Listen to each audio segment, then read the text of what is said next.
Good morning, and you're very welcome to another Signpost Series webinar. I hope you're all keeping well and looking forward to a very interesting presentation. With it being Friday the 13th, I hope some of you are not too superstitious, but let's hope that we have a smooth run into the weekend and we have no hiccups there this morning. So it's great to be with you here again. Monitoring biodiversity on Irish farms is critical to map habitats, assess ecological value, and support farmers in enhancing biodiversity. But what tools are being used in this area? And we're delighted to be joined this morning by Dr. Cian White of Trinity College Dublin. Good morning, Cian. How are you keeping? Morning. Good. Good. Thanks for having me.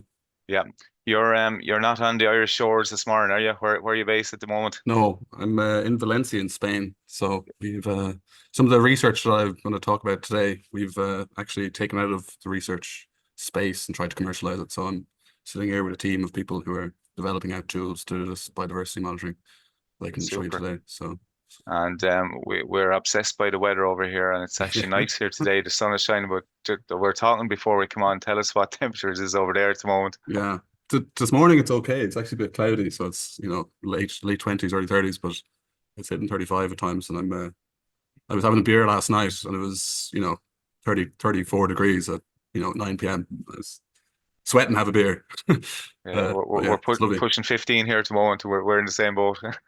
Yeah. Cian, a lot of work is done on the biodiversity front in Ireland, but how important of a role is remote sensing going to play in Irish farms, or is playing maybe? Yeah. Remote sensing is going to play a massive component to any of the sustainability piece. So like that, for me, the biggest issue with trying to monitor sustainability is the cost of it, particularly if you're doing it at the per farm level. And if you think about supply chains as well, the cost is just massive. You have the likes of the Origin Green program, the Board BA surveys to go and capture the farm management data, and that's great. But to do landscape mapping or anything like this, you can't have people like me going and mapping the farms. In my view, it's just too costly. So we need to use the power of these satellites that are continuously, circling the Earth, and power of computer technology, AI, to reduce the costs of this ability to map things, not just biodiversity, but there's lots of other things you can do with it too. Agronomics, productivity of land, etc. So that remote sensing piece, it's going to be precision agriculture. It's all going to come into that. It's just the technology that's going to be critical for any kind of future agricultural practices, I think. Yeah, we were even talking before we come on, and boots on the ground is great, but it's very resource heavy and time consuming, and it has been an obstacle for years and years, but the new technologies are really going to get over that. Yeah, and like you need the boots on the ground at the same time. So it's how do you complement that section, the advisory section, etc., with technologies that give insights without having to investigate. Like again, I some of the work that I did previously was doing this kind of farm monitoring, similar to the asset advisors, but not quite. I was more mapping the habitats, but it took me, I could do a farm a day, maybe less, and there's no way to do that at scale. So we need technologies that can do this at scale if we're going to be serious about kind of monitoring biodiversity, etc., Yeah. in an agricultural system. Super, and we're going to be recording today's session, so just don't forget, I suppose, to submit your questions when we have Cian, and we'll have plenty of time at the end to have a good discussion when Cian has finished his presentation. So, Cian, if you want to get your slides ready there, and we'll get you going. And just when Cian is getting his slides going there, just to remind everybody that there is a podcast version of the Signpost series available, and you can listen to it on the move or in the tractor or on the walks or wherever you're going. And not to forget as well, you can rewatch the webinars as well. They're available on the Teagasc website. So, okay, Cian, I Great. think you're good to go You there. can So yeah, you, we'll chat to you you can after. see Yeah, perfect. Thank you. screen change works. Yeah. Yeah. Okay. Great. Okay. So I'm going to talk about biodiversity in agricultural supply chains, and the measurement of it, but also I think of as important as the measurement is like how do we valorize it? How do we make it, economically potentially useful for farmers? So I want to talk about the policy around that and some of the private sector policy too, kind of in setting. So I have a few different topics to talk about. It's not just the measurement piece. So I want to talk about insetting. Insetting is kind of a new buzzword, I'd say, but you're all actually very familiar with it. If you're a farmer, you're probably in an insetting program right now, and I'll explain what I mean by that in a second. So I'm going to go through what definition of what insetting is, some international examples of insetting, sustainability schemes, Irish examples, and what I think some of the future developments might be around here.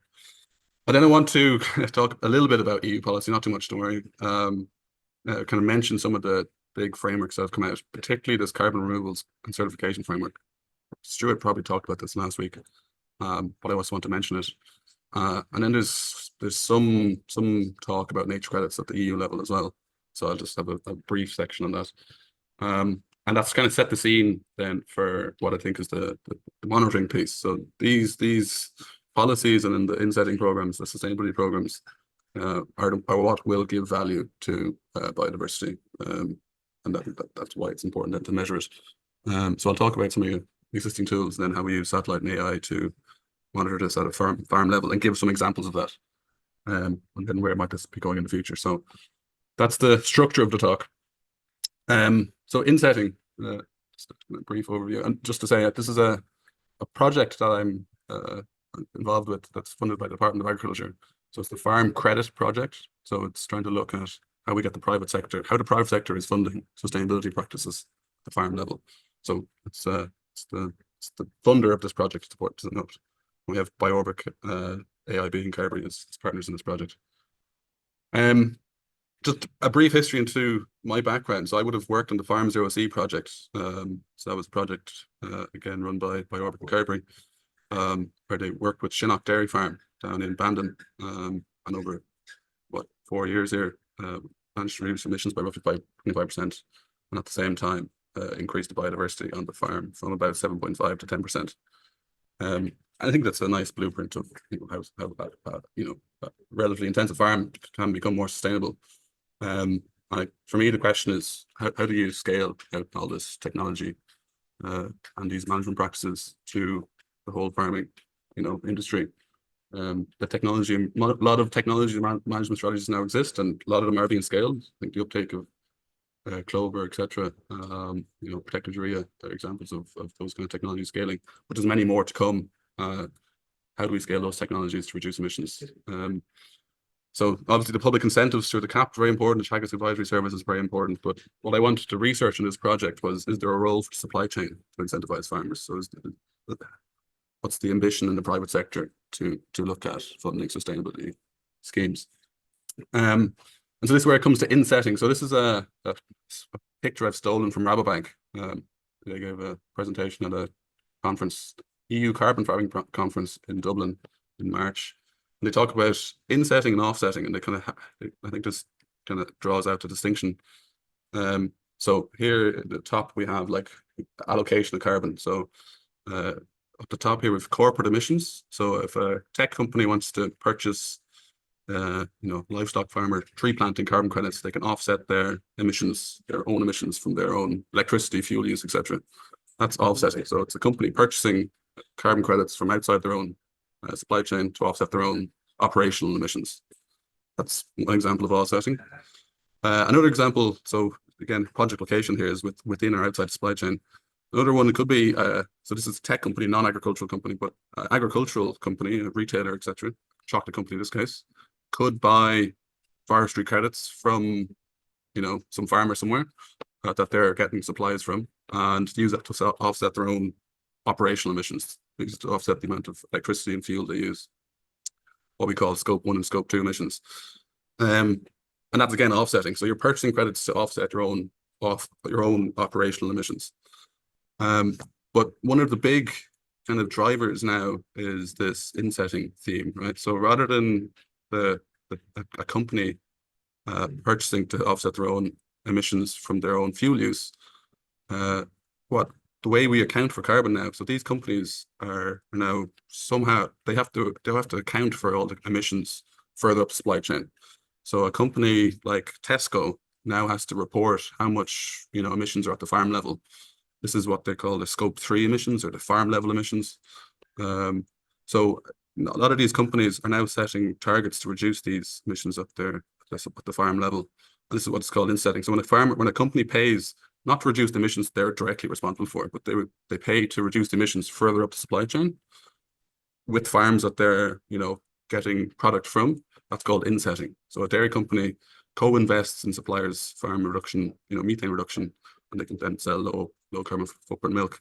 So a good example is, say, a Tesco, a Musgraves, even a McDonald's, paying farmers to use some technologies, and they can then purchase lower carbon products from these farmers.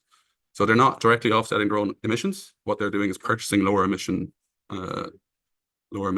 products and paying for the technology to be rolled out in farm. So this insetting is a huge, it's a very popular subject at the moment in the corporate accounting world. So this is where this research project is focused on. What is the ambition within the corporate sector to meet these targets that they're setting? So I'm going to go through a few of these examples now. To make this just maybe more visually. So first, for a product like cheese or milk, even 90% of the emissions happen at the farm level. So some emissions happen at the processor level, some happen at the wholesaler level, some have to happen at the retailer level. But if you were buying half a block of cheese or a block of cheese from a retailer, 90% emissions in that cheese happening at the farm level. So it's kind of downstream, upstream, it's just a bit of jargon. But so of a processor, if you look at a processor emissions, 90% of those emissions happen at the farm level. If we go up to the wholesaler, 60 to 90% happen at the farm level. And you go up to a retailer, up to 50%. Their total emissions. This is not just at the product level, but their total footprint is farm level emissions. So all these companies are now involved with the farms because there's so much emissions happening at the farm level. So they are looking back down the supply chain, and they're thinking about how do we reduce emissions at the farm level, and obviously that it means some kind of transaction of money. Now, what the ambition of that is yet to be seen. Certainly at the processors, not just milk, but beef too, are having these sustainability schemes, and I'll give you some examples of wholesalers who are doing it. But this is it's ongoing development to see how serious the retailers in particular are. Do the discounters really want to be paying for low carbon milk? That's still yet to be seen, but there are certainly companies that do this at scale. So that's insetting. It's companies pushing money down to the farm level to reduce the emissions at the farm level, and they get lower emission products as a result. So I just want to give you some examples of this, international ones. So Valio is a farmer co-op, Finnish, 3,400, largest co-op in Finland by a large section. And they've set this carbon neutral target for 2035. So Finland as a whole wants to be carbon neutral by 2035. It's very ambitious. And then Valio has also set this target to be net zero by 2035. By far the most ambitious target I've seen. And this is their climate transition plan. And here's the breakdown of all their emission sources. So this includes their own operational emissions, the trucks, the processing of the milk, etc. All that kind of stuff comes in on their factory logistics, probably other. And you can see just how much the milk production at the farm level contributes, and then the land use as well. So that's 90% emissions there. So this is why these companies have to go and look at the farms to reduce emissions if they want to get this net zero target. So they want to reduce emissions at the farm by 31% by 2035. Then reduce peatland emissions. A lot of peatland, similar kind of situation to Ireland. A lot of farmed peatland. So you want to reduce peatland emissions by roughly half by 2035. And then there's also this kind of magic wand down here. They want to new technology is going to come online, which can reduce emissions by another 22%. So they've set this target, then they've created a sustainability program. So 86% of dairy farms are committed to this sustainability work. So it's again a bonus for the milk price. It was 1 cent per litre, it's gone up since then. But they're paying farmers for various different sustainability actions. And this is one example, but there's many more. I'm just going to keep going through them just to show you kind of the level of ambition that some companies have. So Friesland Campina, 14,000 dairy farmers all over kind of northern Europe. They have this results-based payment system called Focus. And in 2023, don't have a number yet for 2024, but for 2023, they say they put 245 million into this sustainability premium, or 3.5 cents per litre bonus possible for a farmer.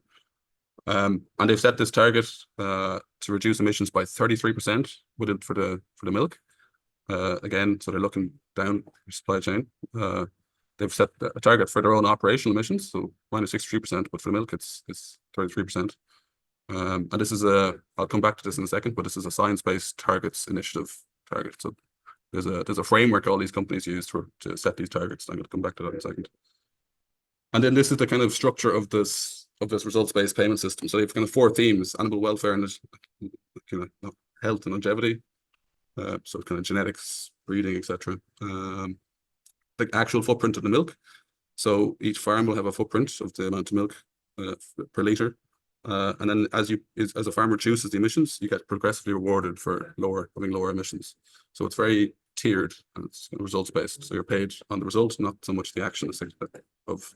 So I think there's a bit more freedom, say, to pick and choose things to do within the system. They have a whole section on biodiversity.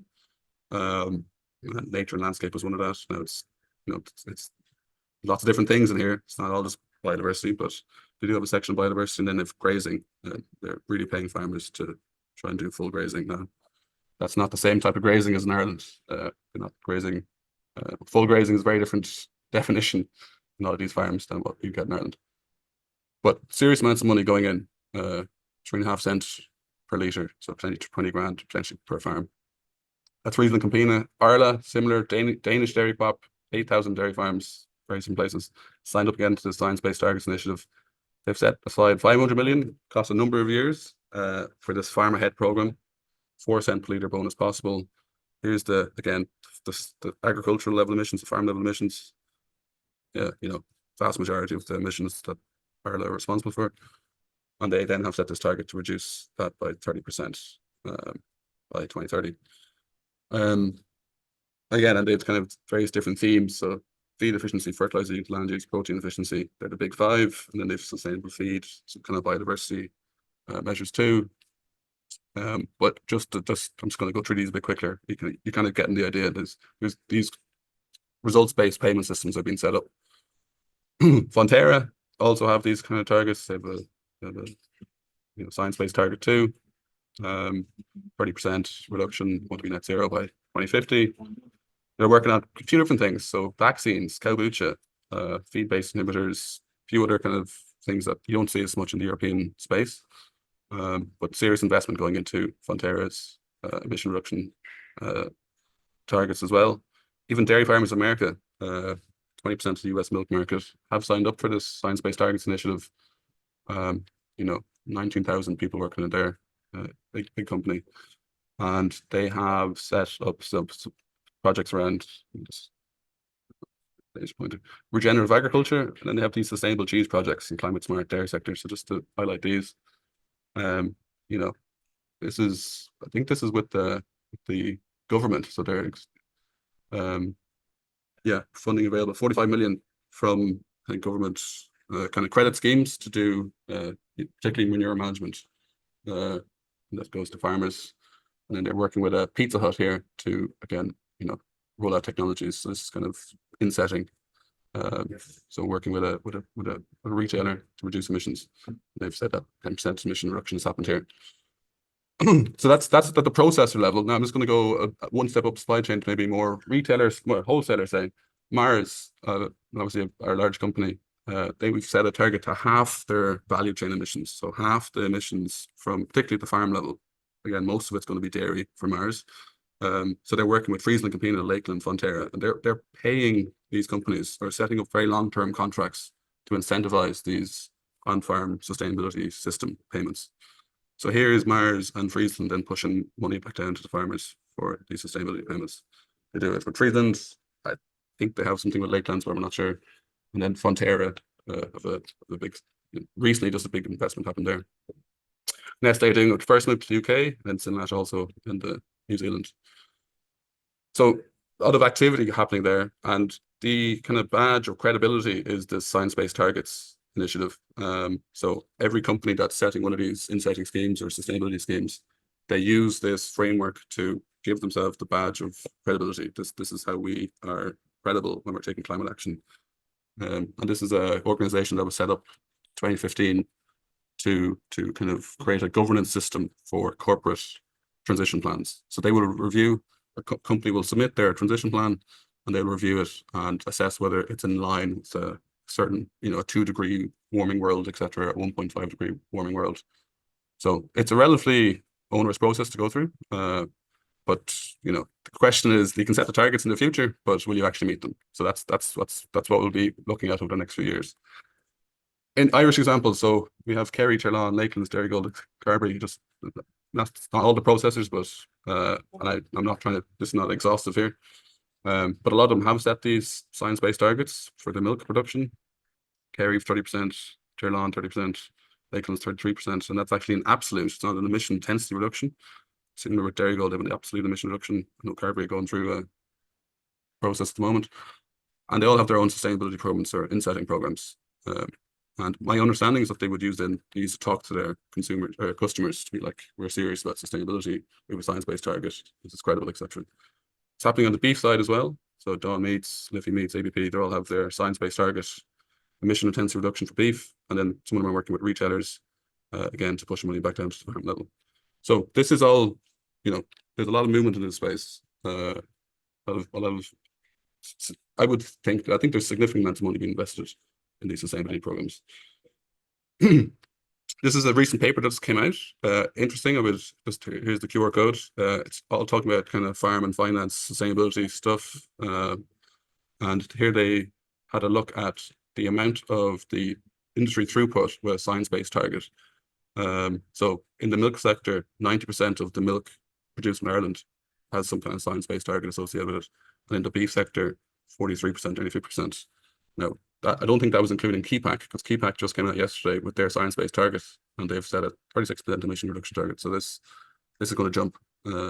So a huge amount of the Irish agricultural system has some kind of science-based target associated with it. So it's kind of becoming the de facto corporate way to set emission reduction targets, which is, I think, an interesting development. Now, just to say, I don't think you're all familiar with the MAC curve, I'm sure. I see these insetting programs, the processors in the supply chain, particularly paying for the bottom left-hand corner here. These are the win-wins. These are things that will make the farms more efficient, probably produce more milk, etc., reduce the intensity of milk production.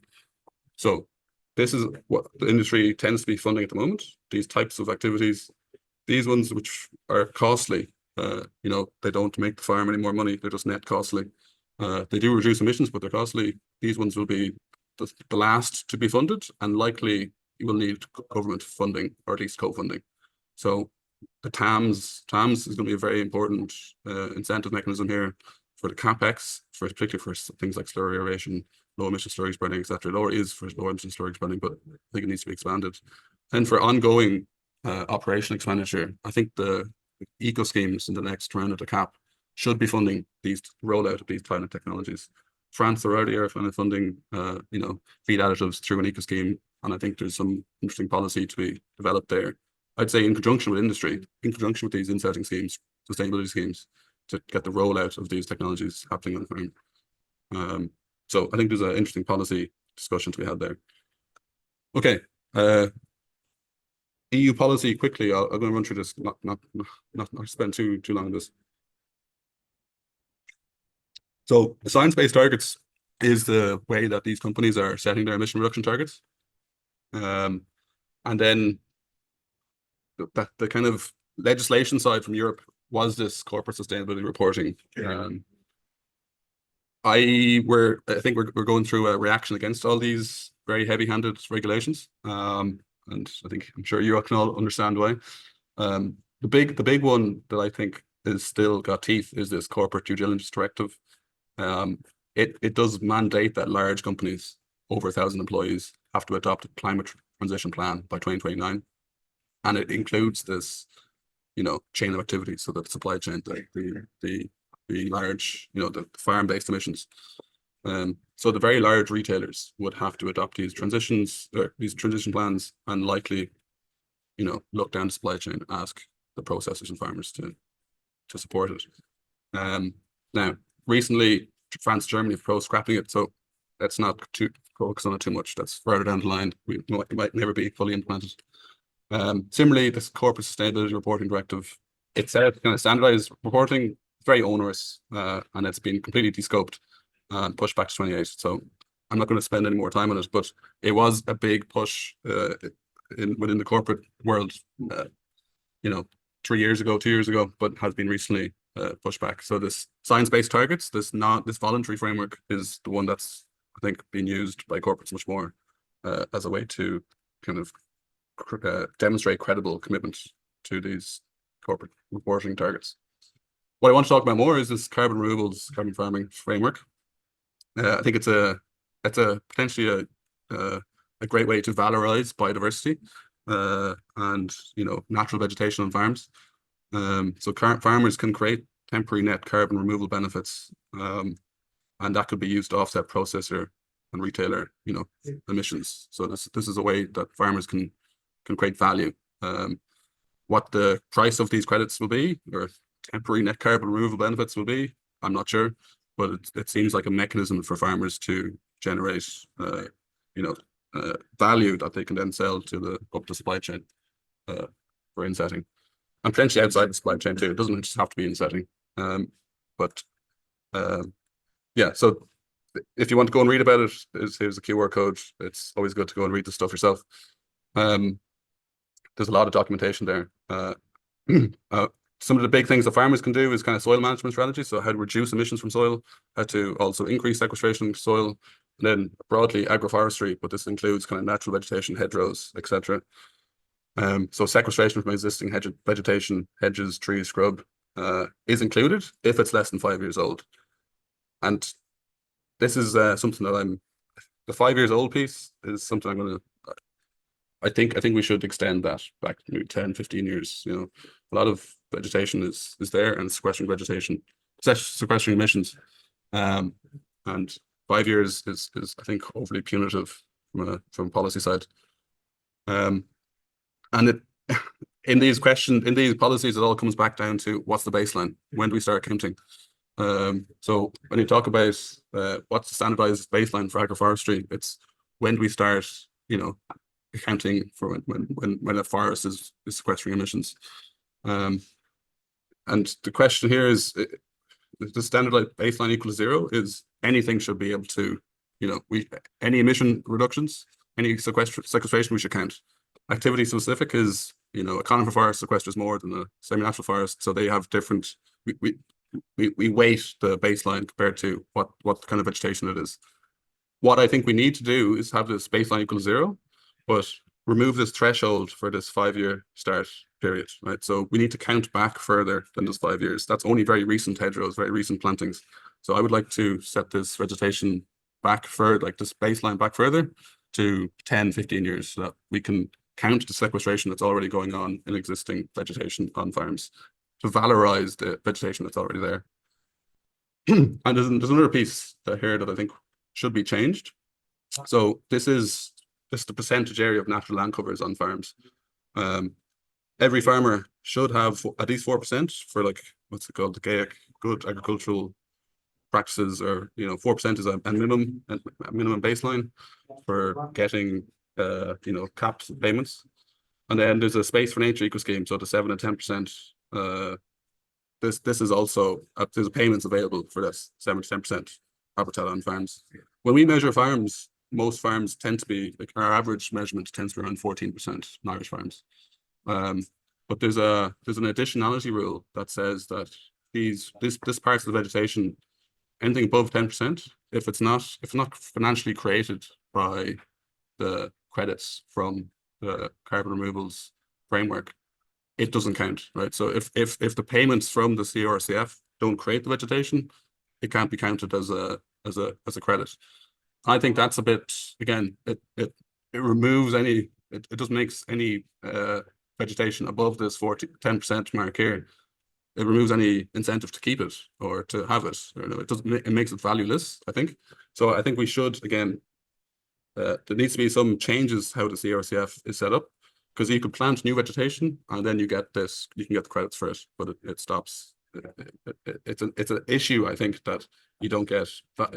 Existing vegetation is not valued in the way it should be. So in this case, there actually are. So Christian Holzleiter Ulf Leitner, he's the head of the unit that looks at the carbon removal stuff, and they are looking for engagement. So there is a link here. You can go and have a look at what the current proposals are for how to do this. Kind of what are the framework for measuring all these, the way to create these credits. And I think we need to remove the financial additionality rule and then extend the baseline more than 5 years. So I'm going to be submitting this in the next, actually, after this meeting. And then finally on the European policy space, this has just been released. So they're talking about nature credits. And this is the first time I've seen the Commission do this. So they're having a meeting on the 24th of June to discuss nature credits and how they can then support, again, valorizing biodiversity at the farm level and to try and close the funding gap for conserving biodiversity. So again, I think this is another potential policy that would be needed to valorize any of the vegetation beyond that 10% limit that's funded through the cap. So they're the interesting policy spaces, I think, that would valorize biodiversity. So I want to go and change now from talking about the policy and how we measure, why measure this to how we might measure this. So I want to talk about in the AI remote sensing section. So what I set out to do with this work was to create a satellite-based habitat mapping system. So I used to be somebody who would go and walk farms. I would walk around and hand draw maps for farms and to try and measure the space for nature, what type of habitats there are, semi-natural grassland, hedgerow, woodland, etc. But that was a slow process. I could maybe do a farm a day at best. And you do get a lot more information at the farm level, species level stuff. You get fine-grained habitat quality information.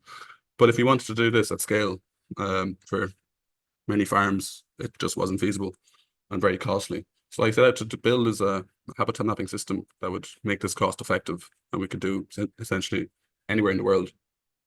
So what the idea is that we purchase the image for a farm, and we get the farm boundary, we snip it out, we process it into a habitat map, and then we can also create some kind of condition map from this too. So this is the tool I wanted to create. And the inspiration for this was the National Land Cover Map. So this is an amazing resource and I think it's very accurate and impressively accurate in how it's classified the semi-natural habitats in Ireland. So you can see the broadleaf trees here, semi-natural grassland, improved grassland, tree lines, scrub, transitional forest, quite high resolution hedgerows in terms of its mapping ability. And it's, a great resource, but the reference here is 2018, and it's using aerial imagery. So the plane is flown for the whole country, and then you can create this national land cover map, but you only have it for one point in time.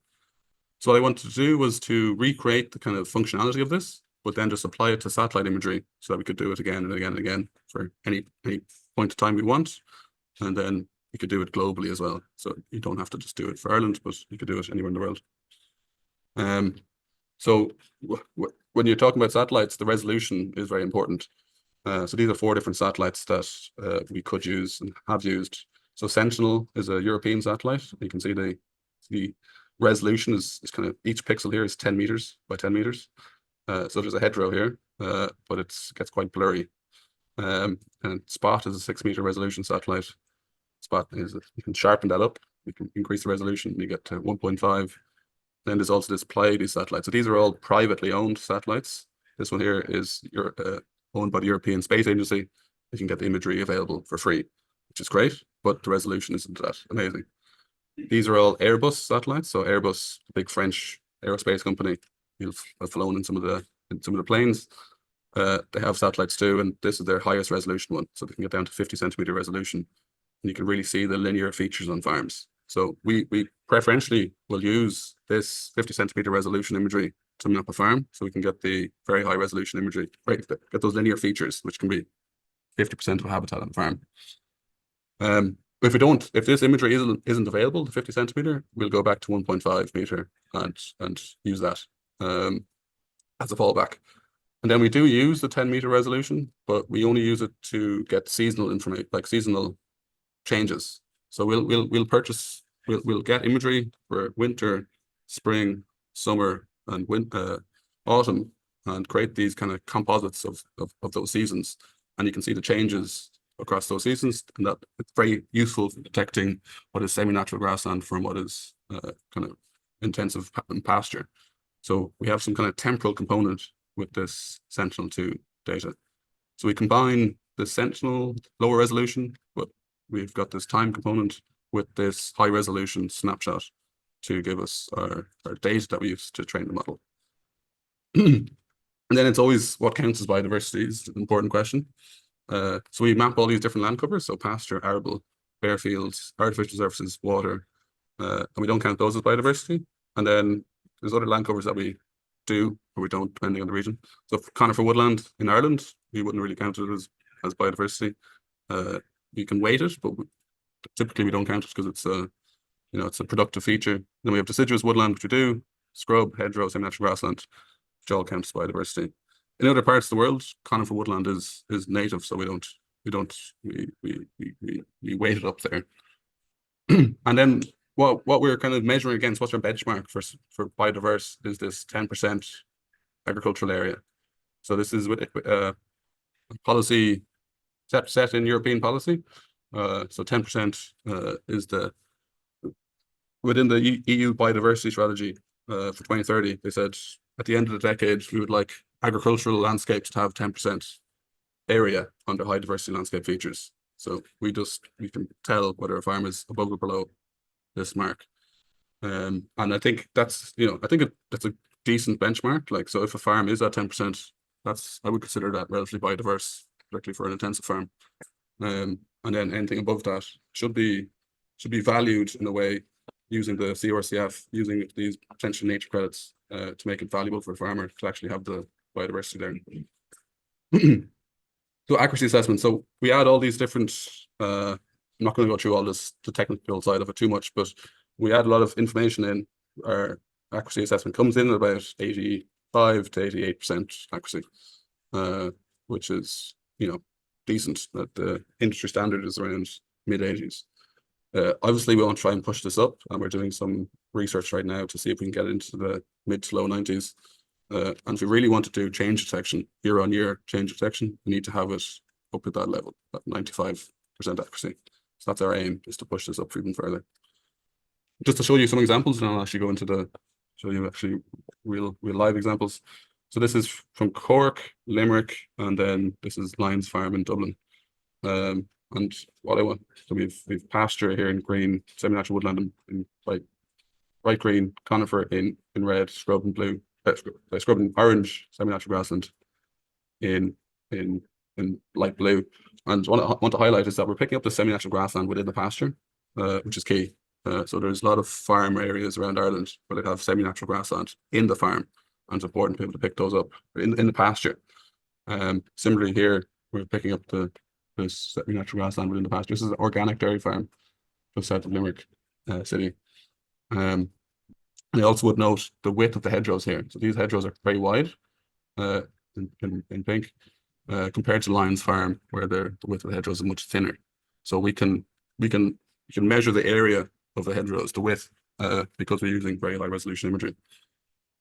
And that's important for things like habitat condition. So once we have a habitat map, we can then try and measure the quality of those habitats too. So this is not going at species level stuff. We're not doing farm surveys. So it's an index. It's an indicator, but it's not the same as doing an actual on farm survey. Just to show you how I do it for woody features. So in Ireland, let's bring all this in. For Ireland, we would reward the habitat type of a woody feature. So semi-natural forest gets a better score than conifer, and scrub is in between. The area, so the bigger the area of a habitat, the better it is for biodiversity. So we'd reward polygons or habitat patches that are above 2 hectares. The shape is also important. So something that's a complex shape, non-circular, non-square, a lot of boundary on it, we'd reward that. There's particular species that occur at the edge of a habitat. So we reward very complex shapes, and then we reward connectivity. So this hedgerow here connects these two patches.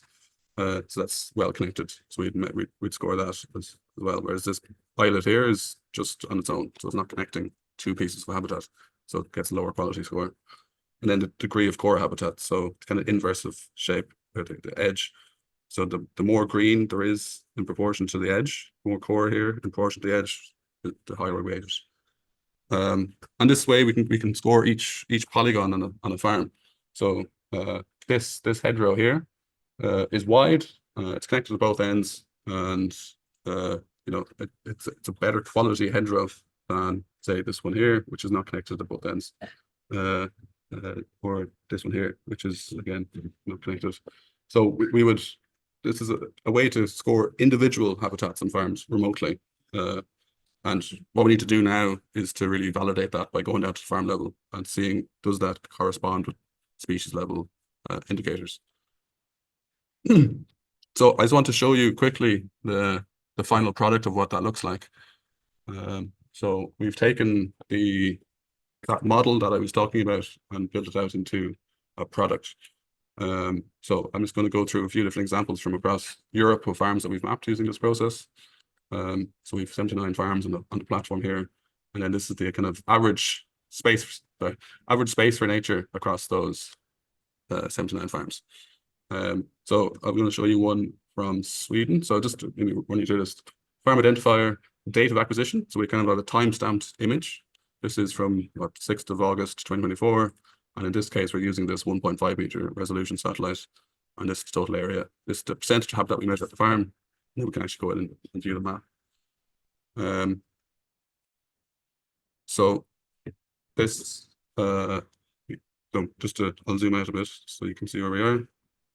Kind of central Finland, and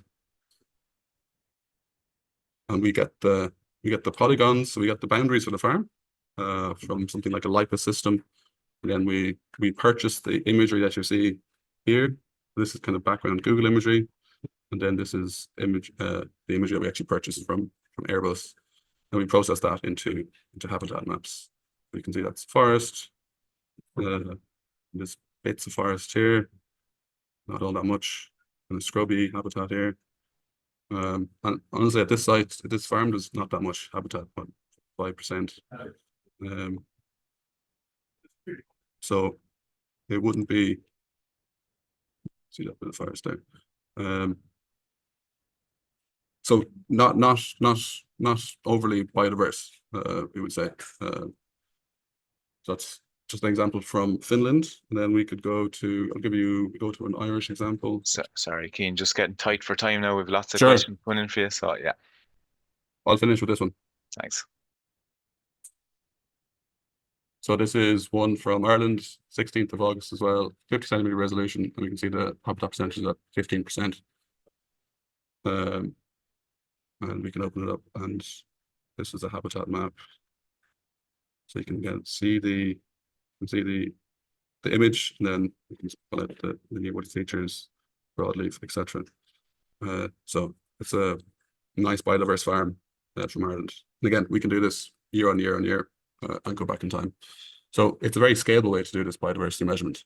I can keep talking, but I'll stop there, and we can take some of the questions.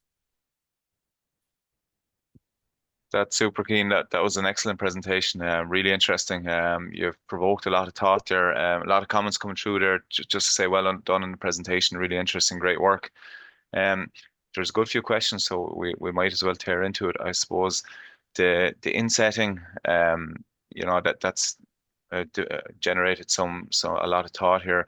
Is there a danger in insetting when companies are paying farmers for sustainability on the farm, that the price kind of almost remains the same? So it looks like they're paying for sustainability, but the price of the milk or beef suffers, and it looks like they're paying extra, but they're not.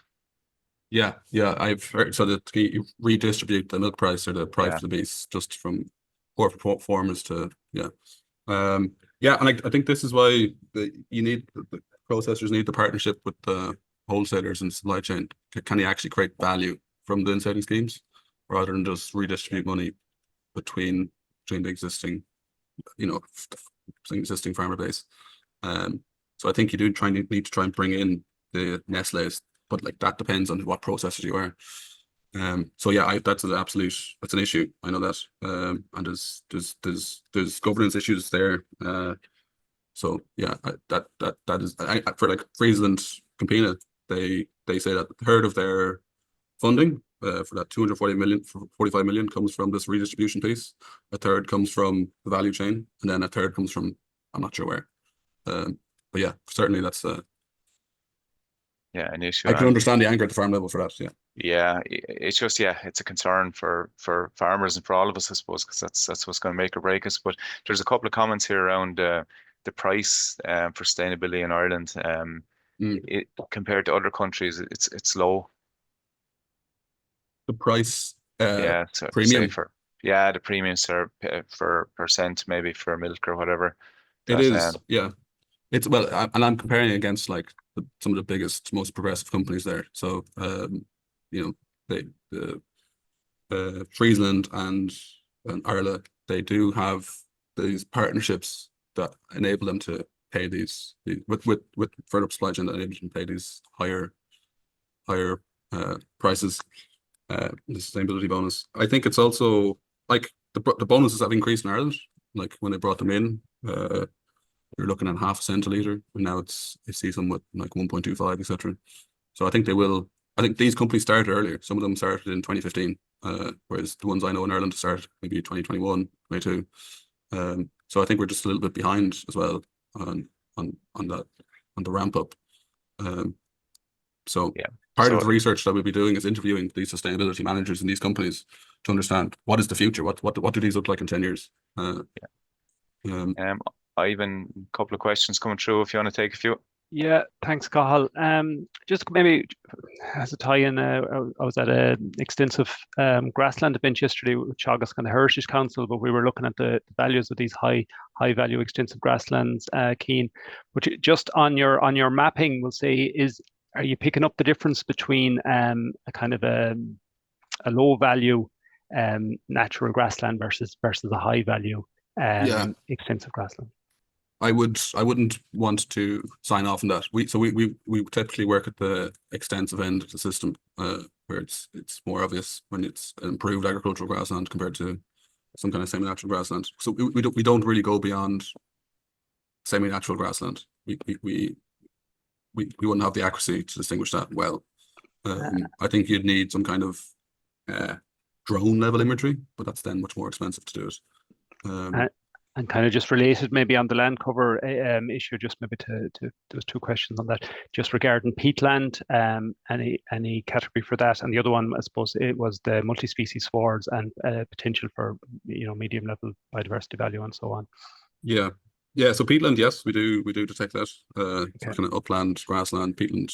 We've category we do detect that.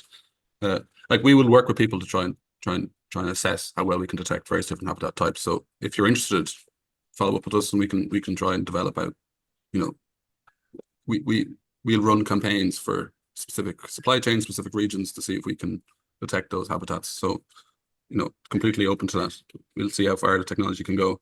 For the multi-species wards, it's there's a texture difference there with multi-species wards, so it's potentially possible to do it.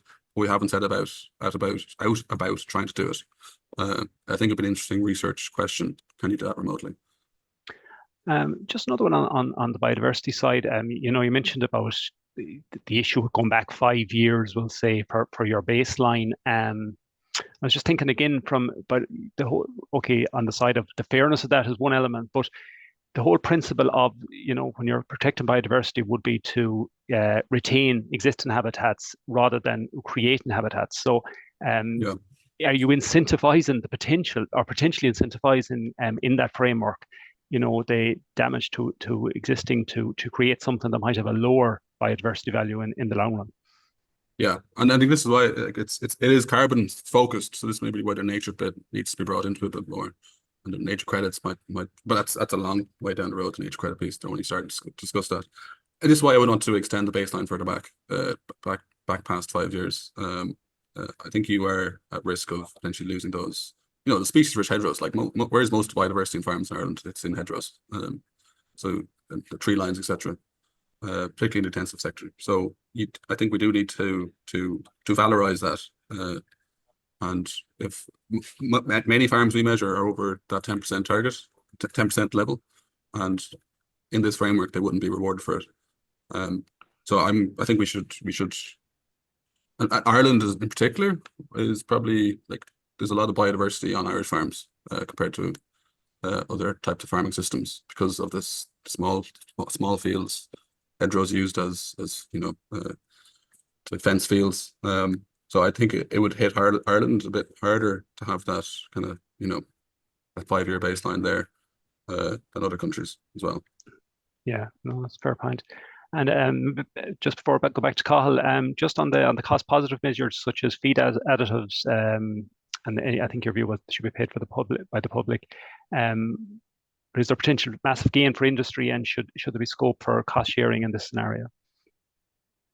Yeah, I think there should be. So I think the new eco schemes should leverage the infrastructure of these sustainability schemes. Like there is this. I think there's more trust with the farmers and the co-ops, etc. Than some other potentially government systems.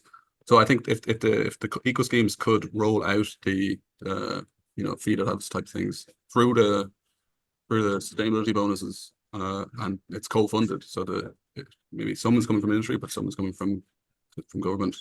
I would say that's the lever to pull to scale this than any other way. All that infrastructure is already on the ground. The advisory services tend to be there, so that's my view on it.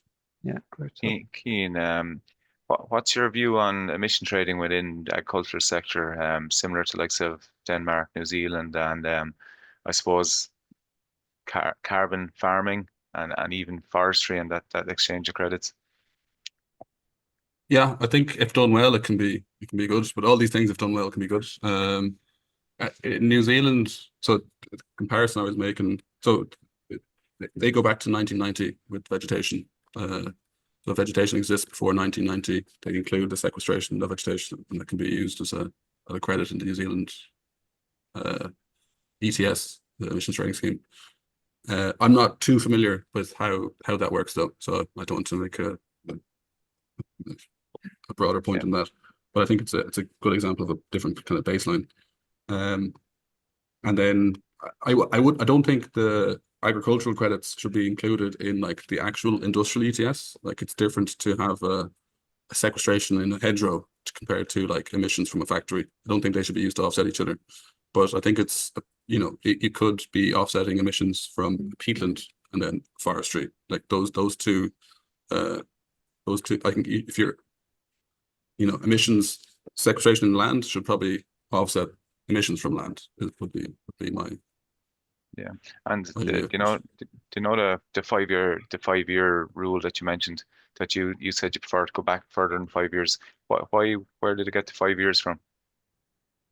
I don't know. Just in the actually, I haven't seen the reason for it. That was just what the debate was in the technical documents, was 5 years or more. Yeah. No, that's fair enough. And there's another question here that you suggest that the cost positive measures such as feed additives should be paid by the public, but is there potentially a massive gain for the industry? Surely there's scope for cost sharing. Yeah, massive gain as in like emission reduction gain. There is, but again, I don't think it's cracked yet in Ireland. The fast pay system. Certainly during housing, I think it would make sense to feed it. But it's still expensive. It's still like €100 a ton emission reduction. It's expensive to reduce that in that way.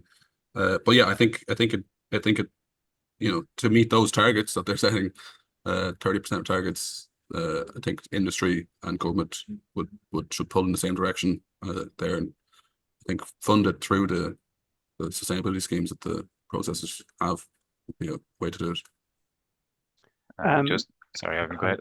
Sorry there, Carl. Yeah, no, just there's loads of interesting questions. One is just on, I suppose, one I was thinking myself was just on the imagery. Cian will say the applied Yeah. the 50 centimeter imagery versus, we'll say the Senatal, and that would be probably more commonly available. One, I suppose, one question here is, what would be the indicative cost, we'll say, for 100 farms for that type of high quality imagery? And I suppose what I'm wondering myself is, technology is moving so fast all the time. Where are we likely to be with the availability of this imagery over the next few years? Sure. So we can map a farm for €15 and make a margin on it. So that's cost effective, I think. To do 100 farms, 100, whatever that is, 15 by 150. Not that expensive.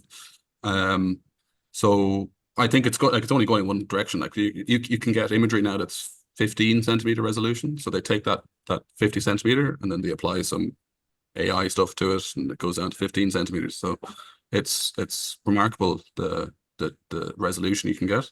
And then there's two pieces to resolution piece. Is the temporal resolution, how often can you image a place, and then what's the actual spatial resolution of the pixels. So there's satellites now that 3-meter resolution that you can get daily images from a site.